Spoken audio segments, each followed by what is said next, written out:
Welcome to Salcedo Paranormal. This is episode 411, and tonight I will be starting my review of selected stories from Stephen King's anthology Skeleton Crew. As always, you can find all episodes of the show, along with links to social media and other ways to contact me at the podcast page, and that is salcedoparanormal.podbean.com. That's SALSIDO paranormal.podbean.com. Always happy to hear from you all, whether you have comments or questions or topic suggestions, or stories of paranormal experiences, whether they're your own or from others that you trust. Happy to either read those or have you join me on the show to talk about them. Thank you all for listening, whether you make it for the live streams on Discord or if you listen to the podcast or YouTube feeds, or if you listen on the Troubled Minds radio network, KUAP Digital Broadcasting. There you can hear 2 replays of the show, different episodes of the show, every night at 6 p.m. Pacific, 9 p.m. Eastern.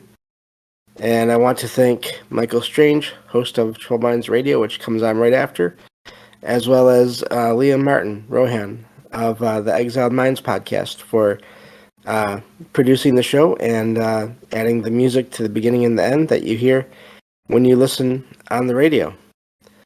So if you'd like to support the show, there are a few different ways to do that. You can always share the show with others, rate and review it on your podcast platform of choice. And also, if you are into paranormal fiction and nonfiction books, if you go to Amazon, you'll find that I've written some of those.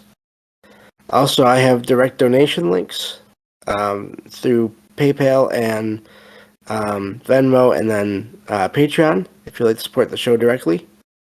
And I think that covers all those different ways. Help is never expected, but always appreciated. And yeah, thank you all for being here and listening as much as you do.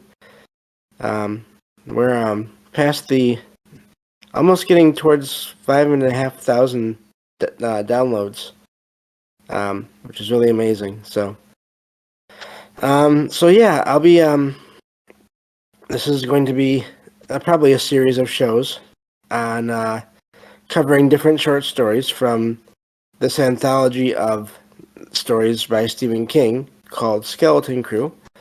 I'm not going to be reviewing every story because some of them are more suspense. Others maybe are possibly a little bit too dark to review. At least a little bit too uncomfortable for me anyway. So yeah, but I'll be reviewing, I have, I think, around 8 stories set aside to talk about.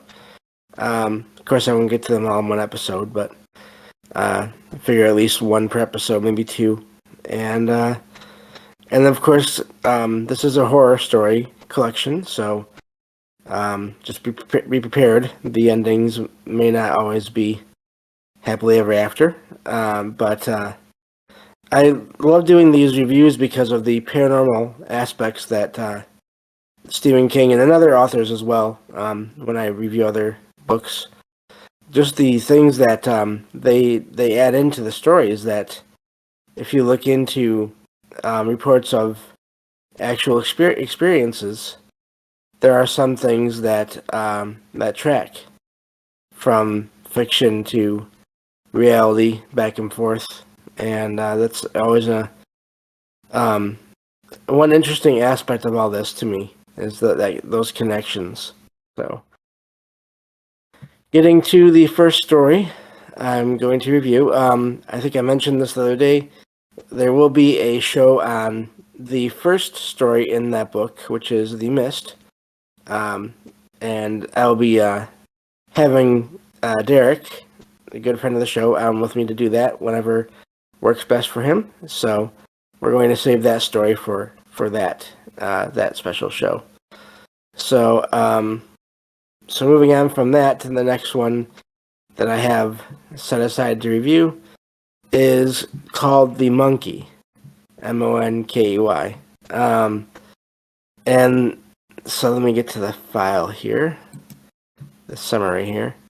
So this this really is about a family, and this boy that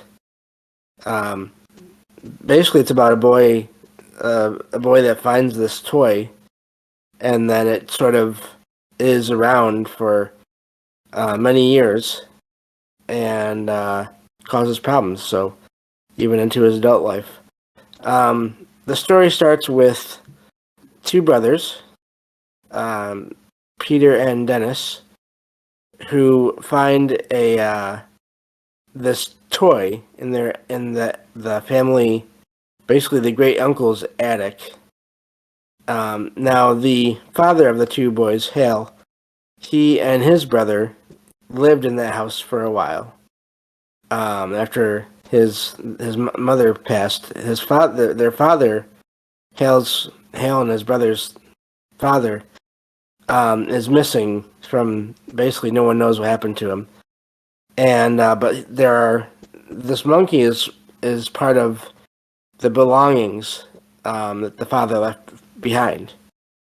But anyway, so Hale and the family are clearing out, looking through this attic to see what they want, if anything. And Hale's children, Dennis and Peter, find this antique, or find this monkey, this toy monkey, in one of the boxes. Now, this really surprises Hale because of the fact that Hale had, years ago, when he was a kid, thrown this monkey into a well because of the things that happened during his childhood. Basically, every time that the monkeys was activated or activated itself, in some cases, someone that Hale knew basically was killed in some strange way. And the idea is that this is what maybe happened to his father, also to his mother, which is why Hale and his brother ended up moving in with his aunt and uncle. And then they grew up there. And so, but after a handful of deaths over the years, while Hale was still a kid, with family and friends, Hale threw this monkey down this well. But then years later, it shows up in a box in the attic of the family house, basically. And so Hale is not happy to see this thing. Has sort of worked for the rest of his life up to that point to try to forget the thing, even though he couldn't. And it starts acting up again. And there are at least a couple of different near events where Hale and one of his sons, Peter, who seem to be sensitive to these kinds of things, these paranormal kinds of presences, which seems to be what this toy has. They notice that it is starting to move again after being removed from the attic. Sort of like it's coming to life again in a way. And so after a couple of near misses where they were able to just barely stop it from going through the mechanical motions that somehow led to a death of someone that they would know, Hale decides that he needs a better place to put it where it hopefully won't come up again, even though he figures eventually it will at some point. It's just a matter of when and how. But he and Hale and Peter, his son, go out to this lake, which is near Hale's uncle's house. And Hale goes out onto the lake in a boat with the monkey in a bag full of stones, rocks, and plans on just basically dropping this bag with the monkey and these stones in it into this lake. And a storm starts to manifest as soon as he gets out there. and it's basically sort of this presence from this monkey affecting the environment around him, and the storm and the winds and everything that happen start tearing the boat apart that he's on. And even after he drops the bag with the monkey in it into the lake, and he just barely makes it to the shore after all this, and then the storm dissipates, and the everything calms down. And Hale figures that he and his family are safe, but he also wonders if how this toy with this entity attached to it will be found and discovered in the future. Basically, probably long after Hal has passed on. So, and what it will do to those people that find it. So, it really is. The story is really well written, and it's. I definitely again recommend this book anyway.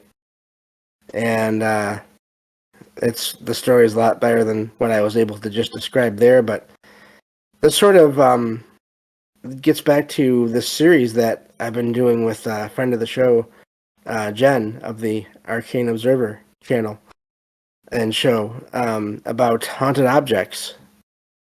And we've talked about a couple of different dolls that are pretty well known in those first two episodes, Robert and Annabelle. And this story seems like a fictional version, almost more extreme in some ways, version of those kinds of objects. What you would call haunted or cursed objects. So, but yeah, so that's the first story I wanted to review. And I guess that means I can move on to the next one here. Definitely, I found the audiobook. There is an audiobook available. And then, of course, I'm sure it's on, you can get it in physical form and then ebook as well. Excuse me. So, moving on to this next story. This one is called Mrs. Todd's Shortcut. And, let's see here. So this one is a sort of a story told in a couple of parts. Starts out with two people, David and then Homer. They're sitting talking out in town, the town where they live. And let's see here.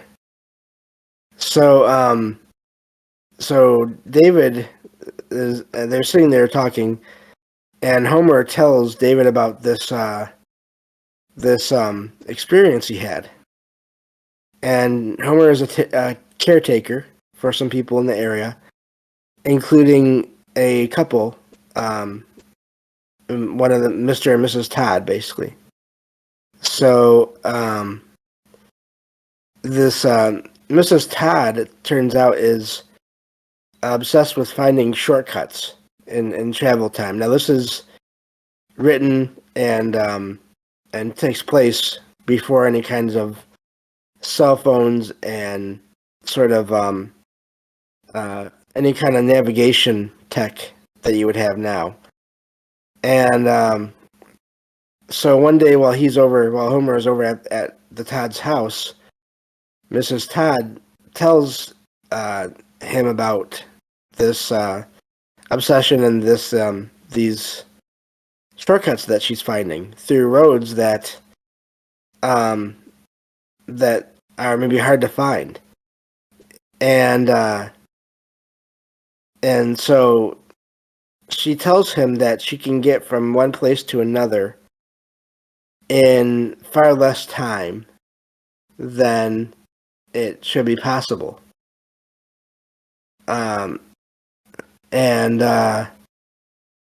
So let's see here. So Mrs. Todd finally convinces Homer to go with her on one of these trips, basically to prove that these shortcuts that she's finding are worth it. So, and she offers to buy him dinner, basically, if she's proven wrong, I believe. And so they start going down these roads, and they don't look familiar to Homer. And they get to a point where there are creatures there that he doesn't recognize, and even trees that move. And one actually seems to be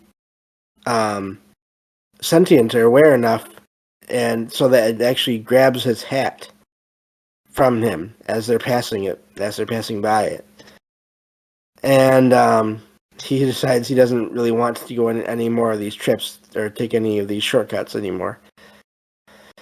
And but after that, of course, Homer keeps doing work for the Todds and other families in the area. And every time he notices, every time he sees Mrs. Todd, she seems to be getting younger after every trip that she goes on through these secret shortcuts.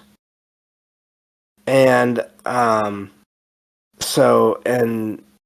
she calls him over to fix something in the house one day, and he'd sort of been trying to write the whole experience off that he had before with the strange creatures and the moving tree, which is something that is also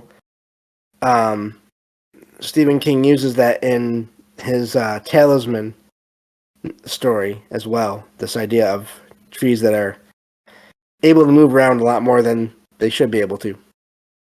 Anyway, so he comes over to the house, and he finds that her car, there's this creature on the front of the car, and it's not doing so well. It looks like basically she hit this creature while she was driving. And so let me see here. So yeah, Homer starts to want to go on some of these shortcuts with her again, and starts to travel with her.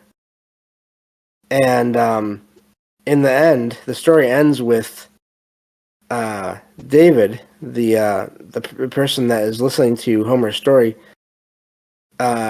finishing off the story where she gets one more visit from Homer, who says he's going away for a while. And David notices that he also is starting to look younger. And also around this time, no one has seen Mrs. Todd for a while. But as basically Homer leaves with her, and David sees her in her car, and she looks almost nothing like what she did before she started taking these shortcuts. So this idea is, the story is about sort of shortcuts through possibly different dimensions that are physically affecting the people that take them. And the time being a possible time being affected, not just in the way that these are maybe shortcuts in the physical sense, but maybe they are doing other things to people that keep traveling down these roads and keep trying to find faster and better shortcuts. And so that basically Mrs. Todd almost appears, the way they describe her, to look more and more like a sort of almost like a fae or fairy by the time she's last seen in the story, and also just really young. So it's really an amazing story. Again, like I said, with all these stories, I'm just describing the basic plot, and I definitely recommend checking them out. This one in particular, to me, was amazing because it starts out and to me, the first time I read it, it seemed like maybe it wasn't going to be much, just a sort of a minor paranormal kind of vibe to it. Because Stephen King does have some of those stories where it's not quite so out there, but then the story keeps on going, and it really just gets better and better. And so yeah, definitely check that one out. Let me see about the next one here. See if I think I have time. Let's see here for no more, and then we'll go from there. Okay, so I think I can do one more. Again, these are all. This one especially is definitely a horror story. It's about 4 college students, 2 guys and 2 girls. Randy and Deke are the guys, and then Rachel and Laverne are the young women there. And they sort of on a dare on a also just because it's getting to be fall in Pennsylvania in October. They want to go for one last swim before the weather gets to be too cold. And one of them knows about this raft that is out in the middle of the lake, a remote lake. Basically, so they want to go out and swim to this raft and just relax there this one night. And as they're swimming out there, Randy notices this strange black substance that seems to be floating in the water. And it starts moving as they get closer and closer to the raft. And it sort of, what it does is it hypnotizes the people that look at it. If you look at it too long, this seems to be a living creature of some kind, will change its color. It will change colors and create these shifting color displays that will hypnotize people if you look at it too long, which allows it to get closer to you. And then what it does is it starts to envelop its victims and sort of eat its victims in a way.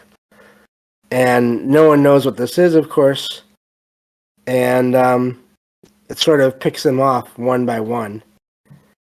And so, again, this is more of just a really well-written suspense horror story. And they all try to figure out ways to get off of the raft and get back to shore, and it doesn't quite go so well. Doesn't work out. So, and yeah, it's quite the terrifying story there in a lot of ways. And so let me see here. So yeah, and so it's basically just about this creature that's out in there in the water, and then you have to wonder: does it hide at other times when there's no one around, or no one sort of within reach of it? And then, of course, it's just makes you think about stories of vanishing people and ships and everything, and all those kinds of possibilities. So, so that's a nice little happy ending. Not really to end on here. And that's going to do it for today. Thank you all for listening, and I'll be back on Saturday with the next episode of Salcedo Paranormal. Take care, everyone.